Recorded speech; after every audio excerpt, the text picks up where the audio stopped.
Hi, ഞാനിന്ന് സംസാരിക്കാൻ വന്ന് നമ്മുടെ ലിറ്ററസിയിൽ കേരളം മുന്നിലുള്ളതാണ്. ഇന്ത്യയിലെ സംസ്ഥാനങ്ങളിൽ കേരളം മുന്നിലുണ്ട്. ഓക്കെ, എങ്ങനെയാണ് കേരളം മുന്നിൽ, എന്തുകൊണ്ടാണ് കേരളം മുന്നിലെത്തിയത്, കേരളം എന്ത് കാരണം കൊണ്ടായിരിക്കാം മുന്നിലെത്തിയത് ഇതിനെക്കുറിച്ച് എൻ്റേതായുള്ള ഒരു വിശകലനമാണ് ഞാൻ തരുന്നത്. ഓക്കെ, എന്തുകൊണ്ട് കേരളം, എന്താണ് കേരളം ഇന്ത്യയിൽ ഒരുപാട് സംസ്ഥാനങ്ങൾ, അവിടെയൊക്കെ ജനിക്കുന്നവരിൽ കേരളത്തിൽ മാത്രം ജനിക്കുന്നവർക്ക് ബുദ്ധി കൂടിയതുകൊണ്ടോ കഴിവ് കൂടിയതുകൊണ്ടാണ്? ഓക്കെ, ഒരിക്കലുമല്ല. എല്ലാവർക്കും എല്ലാ മനുഷ്യനും ഒരേപോലെ കഴിവും ഒരേപോലെ ബുദ്ധിയും ഒക്കെയാണ്.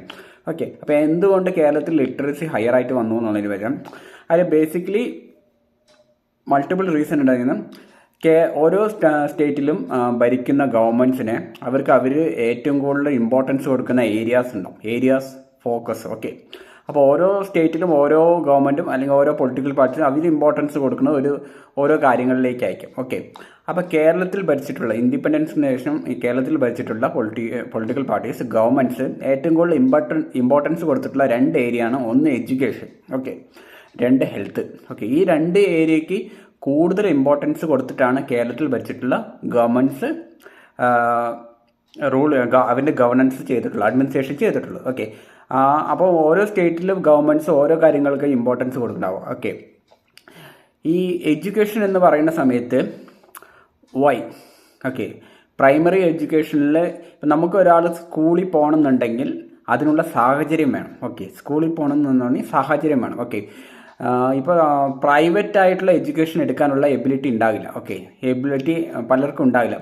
ഗവൺമെൻറ് എഡ്യൂക്കേഷൻ്റെ ലെവൽ അനുസരിച്ചായിരിക്കും ആ സ്റ്റേറ്റിലെ എത്ര അല്ലെങ്കിൽ എത്ര സ്റ്റുഡൻസ് ആണെങ്കിൽ ശരി, എത്ര കുട്ടികളെ അവർ എഡ്യൂക്കേഷൻ വേണോ വേണ്ടയോ എന്ന് തന്നെ തീരുമാനിക്കണം. ഓക്കെ, കേരളത്തിൽ ഗവൺമെൻറ് എഡ്യൂക്കേഷൻ അല്ലെങ്കിൽ ഗവൺമെൻറ് മെഡിക്കൽ ഫെസിലിറ്റി ആണെങ്കിൽ ശരി വെരി ലോവസ്റ്റ് കോസ്റ്റിലാണ് അവൈലബിൾ ആവുക. അല്ലെങ്കിൽ അവർ അതിനുള്ള ഇൻഫ്രാസ്ട്രക്ചർ ആണെങ്കിൽ ശരി, അതിന് വേണ്ടിയുള്ള ഫെസിലിറ്റി ആണെങ്കിൽ ശരി ഒരുപാട് ബെറ്ററാക്കി ചെയ്തു വെച്ചിട്ടുണ്ട് compare to other states. Okay, other സ്റ്റേറ്റ്സുമായിട്ട് കമ്പയർ ചെയ്യുന്ന സമയത്ത് അവർ ഭയങ്കര ഇമ്പോർട്ടൻസ് കൊടുത്തിട്ടുണ്ട്. എന്താ പറയുക, ഗവൺമെൻറ് സ്കൂൾസ് ആണ് ശരി, കോളേജ്, ആ രീതിയിലൊക്കെ ഇമ്പോർട്ടൻസ് കൊടുത്തിട്ട് അത് ബേസിക് ആയിട്ടുള്ള എഡ്യൂക്കേഷൻ പ്രൊവൈഡ് ചെയ്യാനുള്ള അവർ അതിന് വേണ്ടി എല്ലാ തരത്തിലുള്ള സ്റ്റെപ്പും എടുത്തിട്ടുണ്ട്. ഓക്കെ, പലപ്പോഴും ഞാൻ ചില പരിപാടികളൊക്കെ കണ്ട സമയത്ത് സത്യമേവ ജയതേ പറഞ്ഞ ഒരു പരിപാടി ഉണ്ടായിരുന്നു മുമ്പ്, ആമീർ ഖാൻ നടത്തിയത്. ആ പരിപാടിയിൽ ഈ മറ്റു സംസ്ഥാനങ്ങളിലെ പല സ്കൂളുകളും ഗവൺമെൻറ് സ്കൂളുകൾ കാണിച്ചപ്പോൾ ഞാൻ അപ്പോഴാണ് എത്രത്തോളം പ്രിവിലേജഡാണ് നമ്മുടെ ഗവൺമെൻറ് സ്കൂളുകൾ. കാരണം അവിടെയുള്ള സ്കൂളുകളും ഇവിടുത്തെ സ്കൂളുകളും കൊണ്ട് കമ്പയർ ചെയ്യുമ്പോൾ നമ്മുടെ സ്കൂൾ എത്ര വലിയ സ്കൂൾസാണ്. ഓക്കെ,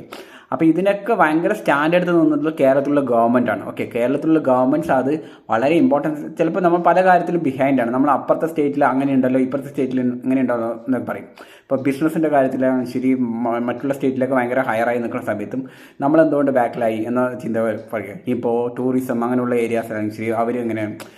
പക്ഷേ കേരളം ഭയങ്കര ഇമ്പോർട്ടൻസ് കൊടുത്തിട്ടുള്ള ഒരു ഏരിയയാണ് എഡ്യൂക്കേഷൻ. ഓക്കെ, കേരളത്തിൽ ഗവൺമെൻറ് എടുത്ത ആ സ്റ്റാൻഡിൻ്റെ ഭാഗമായിട്ടാണ് കേരളത്തിൽ അതിനുള്ള ഇൻഫ്രാസ്ട്രക്ചർ ഫെസിലിറ്റീസ് ഒരുപാട് കൊണ്ടുവരികയും നമുക്ക് നമ്മുടെ കേരളത്തിൽ ജനിക്കുന്ന വ്യക്തികൾക്ക് സ്കൂളിൽ പോകാനുള്ള ഒരു മൈൻഡ് കൊണ്ടുവരികയാണ്. ഓക്കെ, കാരണം അത് സ്കൂളിൽ പോകണമെന്നുണ്ടെങ്കിൽ അതിനുള്ള ഫെസിലിറ്റി അതായത് ഒരു വ്യക്തിക്ക് സ്കൂളിൽ പോകണമെങ്കിൽ എത്ര കോസ്റ്റ്, ലോവസ്റ്റ് കോസ്റ്റിൽ ഈ ഫെസിലിറ്റി അവൈലബിൾ ആയി കൊടുക്കുകയാണ്. അവർക്ക് അതിനുള്ള എല്ലാ തരത്തിലുള്ള കാര്യങ്ങളും ഗവൺമെൻറ് ചെയ്തു കൊടുക്കുന്നതുകൊണ്ടാണ് അവർക്ക് അത് പോകാനുള്ള ഒരു മൈൻഡ് വരുന്നതും അതിലേക്ക് അവർക്ക് എത്തിച്ചേരാം. കാരണം അത് എത്രത്തോളം ബുദ്ധിമുട്ടാണോ അത്രത്തോളം ആൾക്കാർ പഠിക്കരുത് എന്നുള്ള ഡിസിഷനിലേക്ക് പോകും. ഓക്കെ, ഇതൊരു കാരണമാണ്, അതിന് വളരെ ഇമ്പോർട്ടൻ്റ്. പിന്നെ കേരളത്തിലെ ഇമ്പോർട്ടൻ്റ് ആയിട്ടുള്ള ഒരു കാര്യം പറഞ്ഞാൽ ഇപ്പോൾ സാധാരണ ഇപ്പോൾ പഠിക്കാത്ത ആൾക്കാർ അല്ലേ, ബേസിക് എഡ്യൂക്കേഷൻ. ഞാൻ ലിറ്ററസി എന്ന് പറയുന്നത് നമുക്ക് എഴുതാനും വായിക്കാനും മനസ്സിലാക്കാനുള്ള ഒരു കഴിവ്.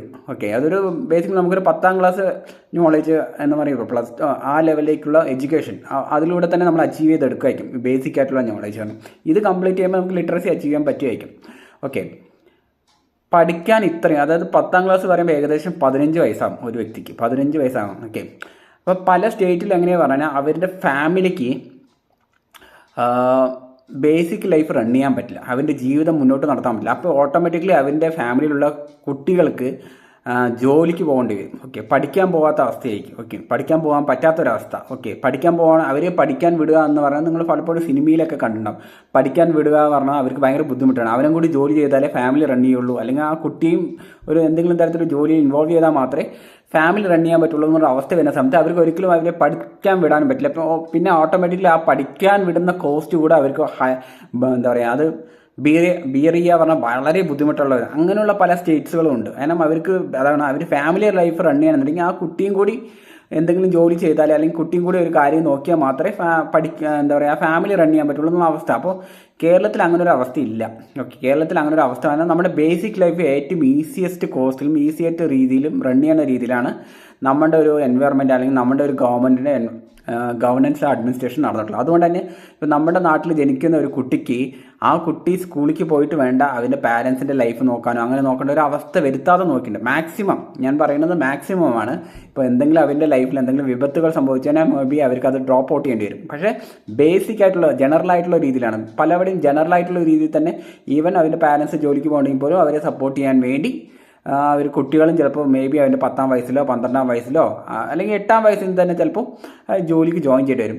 കേരളത്തിൽ അങ്ങനെ ഒരു അവസ്ഥ വരാത്ത രീതിയിൽ ഗവൺമെൻറ് നമ്മൾ റൂളിങ് ചെയ്തിട്ടുണ്ട്, നല്ല ഗവർണൻസ് ചെയ്തിട്ടുണ്ട്, അഡ്മിനിസ്ട്രേഷൻ ചെയ്തിട്ടുണ്ട്. അതുകൊണ്ട് തന്നെ പാരൻസിന് അവർക്ക് ഫ്രീ ആയിട്ട് കുട്ടികളെ പഠിക്കാൻ വിടാം. ഓക്കെ, കാരണം അവർക്ക് ഒരു ഏജ് വരെ അവർക്ക് പഠിക്കാം. മേ ബി അവർക്ക് ഹയർ എഡ്യൂക്കേഷൻ കൊടുക്കാൻ വളരെ ബുദ്ധിമുട്ടായിരിക്കും. കാരണം ഫസ്റ്റ് തിങ് അവൻ്റെ ഫാമിലിയിൽ അത്രയ്ക്ക് ഇഷ്യൂ വന്നില്ല. അതിനെ സപ്പോർട്ട് ചെയ്യണ ഒരു ഗവൺമെൻറ് ഇവിടെ റൂളിംഗ് ഉള്ളതുകൊണ്ട് തന്നെ അവർക്ക് സ്കൂളിലേക്ക് വിടാം. സ്കൂളിലേക്ക് വിടുമ്പോൾ അവർക്ക് കോസ്റ്റ് ബിയർ ചെയ്യേണ്ട ആവശ്യമില്ല. ഹയസ്റ്റ് ആയിട്ടുള്ള ഒരു കോസ്റ്റ് ബിയർ ചെയ്യേണ്ട ആവശ്യമില്ല. എല്ലാ ഫെസിലിറ്റികളും ഗവൺമെൻറ് കൊടുക്കുന്നുണ്ട്. ഓക്കെ, അപ്പോൾ ഈ 2 ഒബ്സ്റ്റാക്കിൾസാണ് ഒരു സ്റ്റുഡൻറ്റ് അല്ലെങ്കിൽ ഒരു കുട്ടിക്ക് ഒരു 15 വയസ്സ് വരെ പഠനത്തിന് വേണ്ടി മാറ്റിവെക്കാൻ ഒരു വ്യക്തിക്ക് ഡിസൈഡ് ചെയ്യണം. ഒന്ന് അവൻ്റെ ഫാമിലി എൻവയോൺമെൻറ്റിലെ അവൻ്റെ അവസ്ഥ, രണ്ടാമത് അവർക്ക് സ്കൂളിലേക്ക് പോകണം പറയുമ്പോൾ സ്കൂളിൽ അവർക്ക് എന്താ പറയുക ബിയർ ചെയ്യേണ്ട കോസ്റ്റ്. ഈ 2 കാര്യങ്ങളും ക്ലിയറപ്പ് ചെയ്ത് കിടക്കുന്നതുകൊണ്ട് തന്നെ കേരളത്തിലെ കുട്ടികൾക്ക് സ്കൂളിലേക്ക് പോകാൻ ഓപ്പർച്യൂണിറ്റികൾ കൂടുതലായിരുന്നു. ഓക്കെ, അവർക്ക് അത് എടുക്കാൻ പറ്റും. മറ്റ് പല സംസ്ഥാനങ്ങളിലേക്ക് പോകുമ്പോൾ ഇത് 2 പ്രോബ്ലം അവിടെ ലാക്കും. ഒന്നാമത് അവൻ്റെ ഫാമിലി എൻവയോൺമെൻറ്റ് ഭയങ്കര ബാക്കിലോക്ക് ആയതുകൊണ്ട് തന്നെ മേ ബി ചൈൽഡ് അവൻ്റെ യങ്ങർ ഏജിൽ തന്നെ അവർക്ക് ജോലിക്ക് പോകേണ്ട അവസ്ഥയിൽ പോകും. രണ്ടാമത്തെ പറഞ്ഞാൽ അവിടുത്തെ ഈ എഡ്യൂക്കേഷൻ കോസ്റ്റ് എന്ന് പറയും. ഓക്കെ, ഒരു വ്യക്തി എഡ്യൂക്കേഷൻ പോകണമെന്നുണ്ടെങ്കിൽ അയാൾ ബിയർ ചെയ്യേണ്ട കോസ്റ്റ് ഇത്ര ഹയർ ആയിരിക്കും. പിന്നെ അവർക്ക് കിട്ടാവുന്ന ഫെസിലിറ്റികൾ കുറവായിരിക്കാം.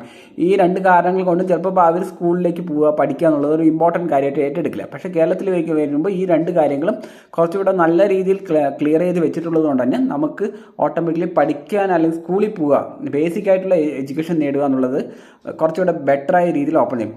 ഇങ്ങനെ നമ്മുടെ ഗവൺമെൻറ്റ്സ് എടുത്ത സ്റ്റാൻഡ്, അവരെടുത്ത പോളിസീസ്, അവൻ്റെ ആക്ഷൻസ്, അവൻ്റെ അഡ്മിനിസ്ട്രേഷൻ ഇതിൻ്റെയൊക്കെ ഭാഗമായിട്ടാണ് നമ്മുടെ കേരളത്തിൽ ഒരു പക്ഷേ ലിറ്ററസി റേറ്റ് ഹയർ ആയിട്ട് വരാൻ കാരണം. ഓക്കെ, അല്ല മേ ബി മറ്റുള്ള സംസ്ഥാനത്തിലും പഠിക്കാൻ ആഗ്രഹിക്കുന്നുള്ളവരുണ്ടാകും. പക്ഷേ ഒരുപക്ഷെ അവർക്ക് ഈ ഒരു എൻവയോൺമെൻറ്റ് കിട്ടിയിട്ടുണ്ടാവില്ല, അല്ലെങ്കിൽ ഈ ഒരു ഫെസിലിറ്റി അവർക്ക് കിട്ടിയിട്ടുണ്ടാവില്ല.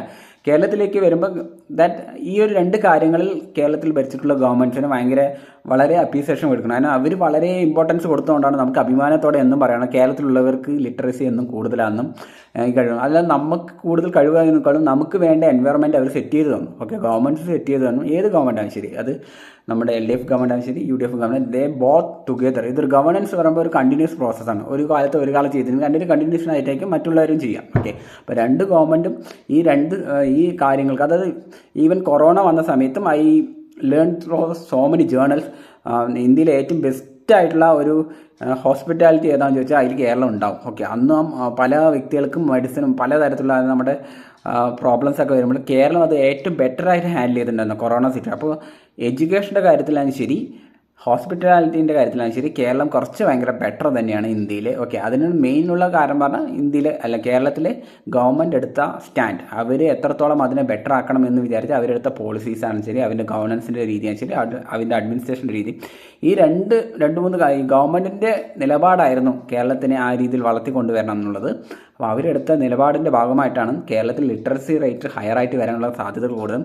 ഇതൊരു പക്ഷേ നമുക്ക് മനസ്സിലാകുന്നുണ്ടെങ്കിൽ നമ്മൾ മറ്റൊരു സ്റ്റേറ്റിൽ പോയിട്ട് അവിടുത്തെ എഡ്യൂക്കേഷൻ സിസ്റ്റത്തെക്കുറിച്ച് നമ്മൾ പഠിക്കണം, അവിടുത്തെ സ്കൂളുകളെക്കുറിച്ച് നമ്മൾ അറിയണം. അപ്പോൾ അറിയും നമ്മൾ കേരളത്തിലെ ഗവൺമെൻറ് സ്കൂൾസിൻ്റെ ലെവൽ എവിടെയാണെന്നുള്ള കാര്യം. ഓക്കെ, അതൊരു ഹയർ ലെവലാണ്. ഞാൻ ഈ പരിപാടി ഒരു സത്യമേവ ചെയ്ത കൊല്ലങ്ങൾക്ക് മുമ്പ് കാണുമ്പോൾ അപ്പോൾ ഞാൻ കണ്ടിട്ടുണ്ടാകും കേരളത്തിലെ ഗവൺമെൻറ് സ്കൂളുകൾ എത്ര സൂപ്പറാണെന്നുള്ള കാര്യം. കാരണം അവർ അത്രയും എഫേർട്ട് കൊടുത്തിട്ടുണ്ട് ഈ ഒരു ഡിപ്പാർട്ട്മെൻറ്റിന് വേണ്ടിയിട്ട്. So best appreciation to Kerala governments from നമ്മുടെ ഇൻഡിപെൻഡൻസ് തൊട്ട് ഇതുവരെ ഭരിച്ചിട്ടുള്ള എല്ലാ ഗവൺമെൻറ്റ്സിനും അതിലൊരു അപ്രീസിയേഷനാണ് ശരി, അവർക്കൊരു കോംപ്ലിമെൻറ്റാണ് ശരി അവർ അർഹിക്കുന്നുണ്ട്.